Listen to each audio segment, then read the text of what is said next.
je verrai ce que je fais avec. Voilà. Tu veux faire de la steadicam?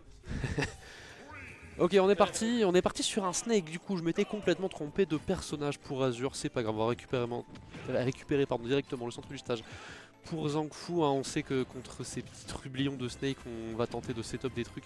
Dès le début, c'est l'occasion évidemment d'aller chercher l'avantage positionnel, tout simplement 21% sur un C4 posé sur la plateforme. C'est dur, c'est cher payé, il faut vraiment faire attention à ne pas le perdre de vue, ce C4, ne pas oublier que s'il est sur la plateforme, il vous touche complètement en dessous. Taunt de la part de Azur. Alors, fun fact, c'est une des seules taunts du jeu qui a une utilité parce que déjà en fait elle te fait... Ton perso devient moins haut donc tu peux dodge des trucs, c'est super stylé mais ça sert à rien. Le carton a une hitbox. Ceci étant dit, je pense que c'était un miss input. Bref.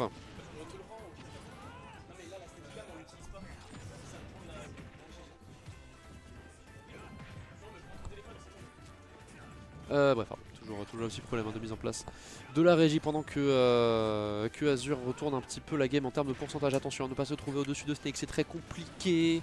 Ouais, la Nikita. Ne pas se trouver au-dessus de Snake, ne pas se trouver sur les plateformes, ne pas se trouver sous les plateformes, ne pas se trouver off-stage. C'est un petit peu compliqué tout le temps hein, contre un Snake qui joue vraiment bien. Évidemment, on va quand même réussir à trouver le qui ne tue pas, quoi. Mais ce move tue mieux les shields que les personnages, j'ai l'impression. On va quand même réussir à trouver le père. Un très move de juggle. Si vous pensez pouvoir stall en l'air avec un personnage comme Snake, faites vraiment attention à ce fouet parce que Billet ça saute plutôt haut quand même. En tout cas, une game plutôt bien égalisée ici. Ça va bourrer les projectiles tout simplement du côté d'Azur. Parce qu'on sait que dès qu'on commence à prendre un petit peu un avantage au niveau des pourcents, on peut contrôler un peu le rythme de la game tout simplement. Azur qui ne se laisse pas avoir par la landing hitbox du neutralaire de Byleth, il est meilleur que moi tout simplement. On va trouver le nerf ici, un nerf qui fait un peu le café pour Byleth parce que en plus d'être facile à toucher, alors c'est pas un move qui va combo mais en fait il va... Alors si d'ailleurs, vous avez des nerfs dash attack qui marchent à beaucoup de pourcents, mais en plus il va mettre toujours dans une bonne situation. On a des tech chases, on a des au pire prises d'avantage positionnel, c'est un back air justement. Hein, en exploitant la situation de corner qui va permettre d'aller chercher cette deuxième stock Zhangfu qui reprend le lead tout simplement. Attention arc chargé un petit peu proche de son adversaire. Ici on va esquiver avec brio, la Nikita ne se fera pas avoir deux fois par la même stratégie. Attention à ce up smash, oh c'est tellement bien vu de la part d'Azur. On va mettre une menace tout simplement avec le up smash, le missile qui retombe et aller check le shield avec un jab pour forcer une option de panique. Zhangfu hein, qui avait quand même réussi à éviter ça mais qui meurt derrière. Oui, forwarder. Oh la Nikita qui va passer, qui va être esquivée justement à quelques pixels d'invincibilité sur la roll ici. B ça panique peut-être un petit peu du côté de Zhangfu. Back air qui touche extrêmement loin pour Azur. Et là encore une fois, hein, c'est les setups, tu n'as pas le droit de get up attack par exemple. Contre Snake, l'animation est beaucoup trop lente tout simplement. Et derrière, c'est un petit peu voilà, hein, le steamroller. Tu t'es fait avoir une fois, tu vas continuer à te faire emporter tout simplement. Et le back air, la late hitbox du back air qui va venir chercher. On s'attendait pas. Je ne m'attendais pas, Zhangfu ne s'attendait pas non plus à ce que ce Snake puisse aller tuer aussi bas. On rappelle que c'est full BO5, hein. On a le temps de s'adapter. On a vu Zhangfu faire des belles choses, on a vu Zhangfu paniquer un petit peu. Et Snake ça ne pardonne pas quand on panique très clairement. Parce que dès qu'il a son lead, il a quand même un jeu de camp assez efficace. Parce que dès que tu paniques dans un de ses setups, et bah tu prends quelque chose entre 20% et la mort. Donc il faut rester zen tout simplement contre ce personnage. On est reparti, hein, Zhangfu qui est un joueur notoirement clutch.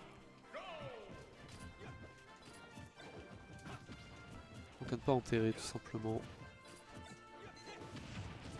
Ça se cherche un petit peu de deux côtés. La grenade qui aurait pu prolonger la phase d'avantage de Zhangfu. Que ça n'a pas que... Quoi? Attendez, c'est bon, il a mis 22% avec seulement les 3 hits de son forwarder.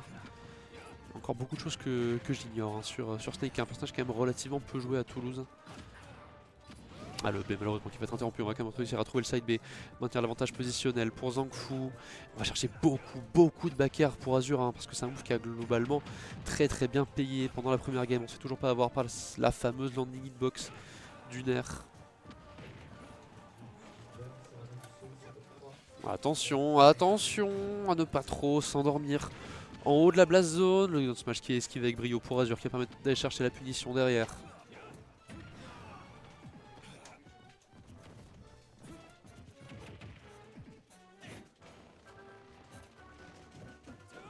Ok, bel air dodge. Ok, ça va être un regard. Je crois que c'est pas un regard. Ah, alors bon, bah il a tenté quelque chose, malheureusement. Petite faute d'exécution ici et un Zhongfu qui reprend le lead avec 156%. Down smash un peu, un peu stop flamer, je veux vraiment pas commencer à prendre du retard. Attention la Nikita hein, qui peut aller hors caméra tout simplement et ensuite remonter, ça c'est vraiment... Vraiment difficile de s'y attendre et là ouais on tente la tech chase, ça ne passera pas parce qu'on n'a pas de vrai kill throw tout simplement du côté de Snake, on a juste cette down throw qui est voilà, extrêmement efficace pour aller chercher une situation de tech chase menant notamment sur le fameux up tilt. Mais malgré tout Zhongfu qui survit avec ses 196%, Snake c'est pas un personnage qui galère à tuer et pourtant on a réussi à bien gagner du temps, bien grignoter 55% du côté de Zhongfu ici. Attention à ce grab qui va être whiff. Et ça c'est dur parce que là on se fait toucher, on a une grenade sous nos pieds, on n'a pas envie de se la prendre derrière ses air dodge et forcément le Snake il s'y attend, il n'attend que ça. Et le lead qui va rapidement être comblé tout simplement par Azure. Oh wow, ok. Belle read de non-tech tout simplement du côté de Zhongfu.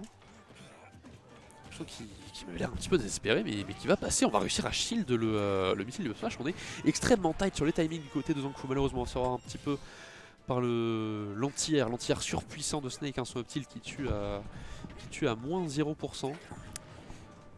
Et bonjour mon cher Tulsinder. Et yo Maskim qui vient me rejoindre pour le cast en cette game de quoi j'ai eu peur, non attendez, il était à 40%, hein. 40, je vous demande de bien noter le chiffre. J'ai cru que j'arrivais et que je m'étais fait à la game directement. J'ai cru aussi quand même, hein, parce que le forward smash de Bellet c'est pas des lol quand même. Hein, ouais, mais heureusement que Snake est un très gros poids lourd. Oui, on rappelle que Snake est beaucoup plus lourd que certains personnages beaucoup plus gros que lui. Étonnamment. Par exemple. Qui Ridley par exemple. Et plus... Ah ouais, Ah il fait vraiment partie des heavy en fait. Ouais. Ah ouais, non mais c'est abusé. Non mais après il a 12 tonnes d'équipement militaire, je sais pas quoi. On va dire que c'est logique canoniquement. En même temps, vu le nombre de grenades qui sort, j'imagine qu'il doit avoir un sacré attirail sur lui. Ouais effectivement, le sac à dos il pèse lourd tout simplement et pendant ce temps ça se cherche un petit peu, ça panique un petit peu du côté de Azure parce que je pense qu'après avoir vu un kill screen comme ça, on commence à peut-être réévaluer un petit peu ses choix de vie. Et attention au back. Oh mais non mais c'est pas vrai. Ça va tuer. J'étais vraiment en train de commencer la phrase. Non tranquille Zhongfu, il va pas se faire avoir une deuxième fois par cette late hitbox. Bah si, parce que la late hitbox elle est ouais, elle m'a vachement surprise, extrêmement longue. Et surtout le fait qu'elle tue. Bah ouais, alors après il était très près de la blast zone et ça a tué de rien. Il était quand même, il était à 80, 90. Il était à 80, 90 et c'est une late hitbox, c'est des hitbox qui sont supposés vraiment... Salut Likan. Ouais merci Likan d'animer le chat tout simplement. Je suis désolé, je suis un peu loin de l'écran donc j'ai du mal à lire tes messages tout simplement. MSU Likan, Arc Likan, Future TLS Likan. ARK.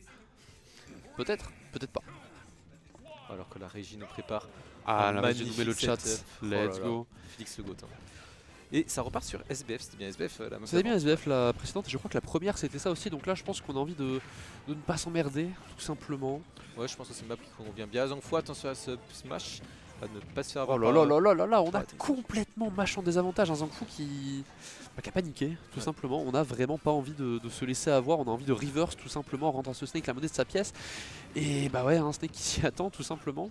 Et Azure qui a su parfaitement lire la trajectoire de recovery de Zhongfu et a pris la stock très rapidement avec un nouveau back air. Et c'est pas tous les personnages qui peuvent aller inquiéter autant une balance off stage. Mais c'est pas tous les personnages qui peuvent punir un back air de balance aussi. Oui c'est vrai, ça c'est... Certes c'est un pari, mais la dash attack qui sort quand même assez vite. Okay, oh on va quand même réussir à trouver le forward smash très bien placé du côté de Zhongfu ici qui n'a pas dit son dernier mot, 75%, c'est un retard qui se rattrape très vite. Belle tentative de tech chase ici. On va revenir tranquillement sur le terrain, on va pas être piégé par le ledge trap de Azure. Avec toutes ces grenades, on tente un nouveau S-Smash, ça aurait peut-être tué à 60%, il me semble que ça a tué à 60% juste avant. Le Smash qui va toucher à l'atterrissage, la Nikita qui la Nikita qui tombe, heureusement qu'on est Bailet, hein, qu'on a ces options de mix-up de timing, le grab into up smash qui ne va pas tuer. Oh, c'est bien du côté de Zhongfu, on s'est rappelé qu'on peut taper le projectile de up smash. C'était le up smash là. Je crois pas, je crois que c'était la Nikita. Ah, il y a moyen, ouais. Bon, dans tous les cas, ça Ouais. neutralise le projectile et malheureusement, La down throw up tilt. il faut vraiment faire la roll instantanément si vous voulez ne pas vous prendre le up tilt in place. Alors évidemment, il a des options de mix-up sur ça, donc c'est dur comme situation. Et il me semble qu'il y a certains pourcentages où c'est trou. Hein. Ah, c'est possible, je sais même pas si les pourcentages affectent la frame data de tes options au sol ici. Ah là là là là, on s'est un petit peu endormi encore comme à la game 1, en haut de la blast zone. Il faut faire attention contre le fouet de cette bailette. On était venu très haut du côté de Zangfu chercher ce snake. Et ouais, de la part d'un personnage aussi lent que Balès, on s'attend pas à ce qu'elle puisse sauter aussi haut tout simplement pour les chercher, mais non, ça va te chercher très très haut. Ok, ok, malheureusement on n'aura pas le follow-up ici, mais c'était très très beau hein, cette petite esquive au crouch de la part d'Azur, suivi d'une lecture d'air dodge. Surtout que le crouch qui permet à la fois, attention, à la fois de placer le C4 avec le down B, permet également de passer sous la flèche de Byleth. Ah, par contre, la grenade C4 là qui met très très mal, on va quand même réussir à récupérer la position. Et là ça spaghetti un petit peu des deux côtés, j'ai l'impression, le down page qui ne passera pas, mais on récupère l'avantage positionnel du côté de Zangfu. C4 qui va exploser, qui va te mettre Zangfu en désavantage. C'est un peu compliqué là pour le joueur de Byleth. Pour le joueur de la Bubblegum Team. Attention, le smash qui va toujours pas tuer parce que c'était le sour spot. On va faire une Rico très très haute du côté d'Azur. On va revenir sur le terrain, mais on est toujours dans le corner. Attention à ce side B qui va toujours pas tuer, attention. C'est pas une situation où tu as envie de te retrouver face au mur de hitbox de Byleth, tout simplement, que ce soit vers le haut, vers le côté. On est toujours un petit peu coincé, attention. L'explosion into back air, on s'y attendait tellement pas du côté de Zangfu, c'est dommage. J'ai même pas vu quelle est... C'est une grenade, c'est ça? Ouais, Azur a posé C4, a sorti une grenade, a juste